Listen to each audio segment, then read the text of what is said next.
Well, hi, everybody. We're back with CommTALK with our guest, Frank Favaro, customer service expert. And today in this series, we're going to talk about measuring success and what tools are used and things of this nature. So, Frank, take it away. Thanks for having me back. So we measuring success with customer service. I think last time when I was in, we talked about the bottom line and measuring that, and it's like, we know customer service is important, but it's not measurable, so we really don't focus on it, right? So Right. I think that's the attitude for a lot of businesses out there today, but it is measurable, and I think that if you implement the right key performance indicators and you start tracking success maybe a little bit differently than you are today, you will see a ROI on investment with customer service, because the studies show us, everything shows us time and time and time again, great service companies outperform the market. They outperform the stock market. There's studies time over time again. So one of the things that we really like to do and look at is, what is your customer attrition rate?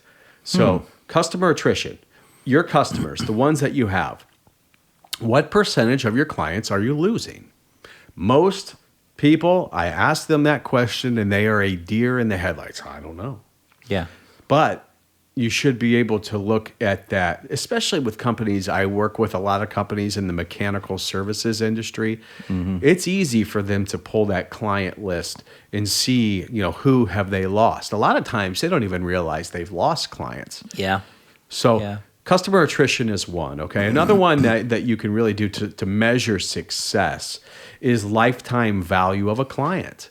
So what is lifetime value? Lifetime value is, let's say that you're a partner of mine, you're a client of mine, and you did $1 million in business this year, okay? We look at that over the course of 10 years, it's what? 10 million, right? But if I lose that customer, right, I just lost $10 million of business. Yeah. Most companies, I should say, are not looking at it that way. They only see the big tree in front of their face and not the view of the forest, right? And as a result of that, they're making decisions that could sever not just this relationship, but the lifetime value. So looking at client relationships differently and really looking at the lifetime value is a huge key performance indicator, and one a lot of the companies I work with measure. A third, and an easy way, is to measure is Net Promoter Score or some sort of survey where you're actually understanding, what your clients are, doing some sort of ease of business on a scale from 1 to 10, 10 being high, 1 being low. How easy are we to work with? Or on a scale from 1 to 10, 10 high, 1 low, how would you rate the overall experience working with our company, right? One question, not 20 questions. Right. Most companies institute these surveys. They're so long, I don't have time to take them. I get them on the phone all the time. So do I. Right. And if you start asking that one just home run question, and then a follow-up of what prevented it from being a 10, you're going to start uncovering huge opportunities that you didn't even know potentially existed. Yeah. And that's great service. So if you can uncover my problem in the experience, and I don't have to come to you and complain. So if you can come to me and deliver that, and then pull that out of me, and then make it right with me, you've just taken loyalty to a new level. Right. And then comes referrals. And it's a whole nother ballgame. Well, and then that's the fourth KPI. If you're not measuring referrals, chances are you're not good at getting them. Yeah. And the reason why is because, we don't want to measure that. We don't see a lot of referrals. Referral business is dead. No, it's not. It's dead for companies that suck at it. Good point. Yeah. All right? Yeah. So if you're good at getting referrals, there's nothing better than referral-based business, because margins are typically higher. Why? Because trust is baked in from the referral.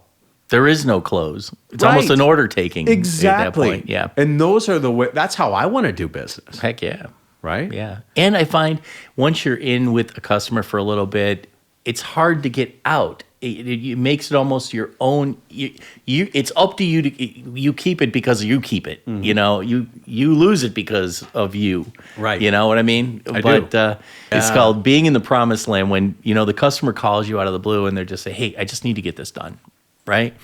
And those are beautiful things. Those left field orders. But that comes from loyalty. That comes from trust. That comes from delivering the time before. And look, nobody's going to be perfect every time, right?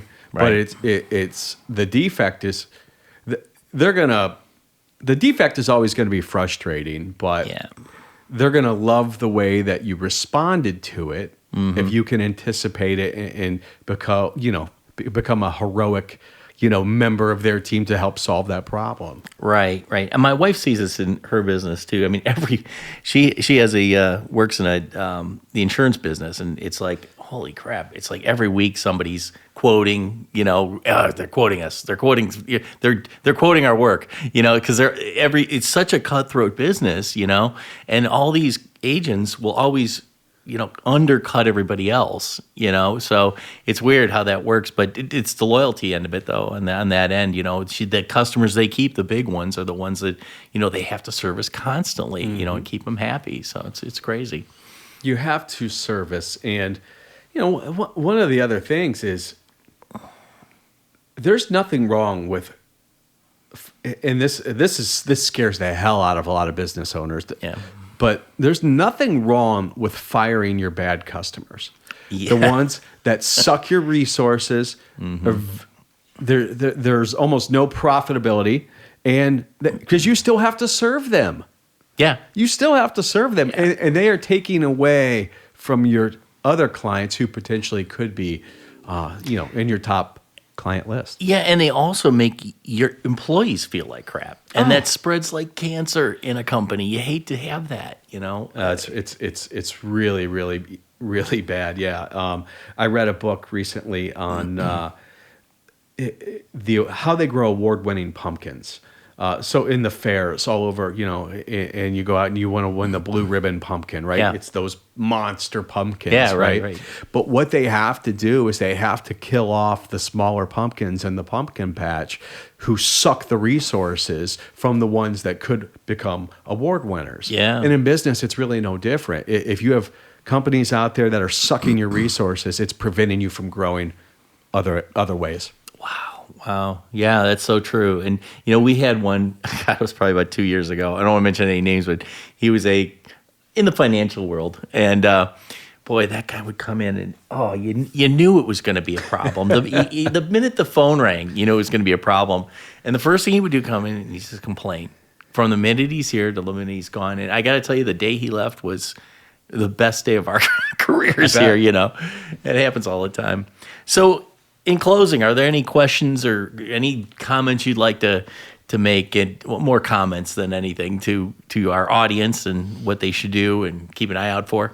Start measuring some of the metrics we discussed. Yeah. And you'll automatically be like, whoa. You'll see the world through a different lens. Yeah. You'll start to see how important it is, because it's a lot easier to grow your business with existing customers and other opportunities and upselling, cross-selling, there's so many different channels where businesses are not maximizing. Right. So taking a look at those KPIs, starting to measure that, or reach out to me, and I'd love to take you through a few of those exercises. Yeah. Oh, by the way, how can people find you, and where can they, if they want to get customer service done, how can they find you? Yeah, they can reach me at Frank. My email is frank@Serve-centric coaching, ServeCentric coaching, CoachingCoaching.com, or my website, serve-centric.com. It'll be in the notes right down there, too. Perfect. Awesome. Thanks again, everybody, for listening in today, and we look forward to seeing you in our next episode.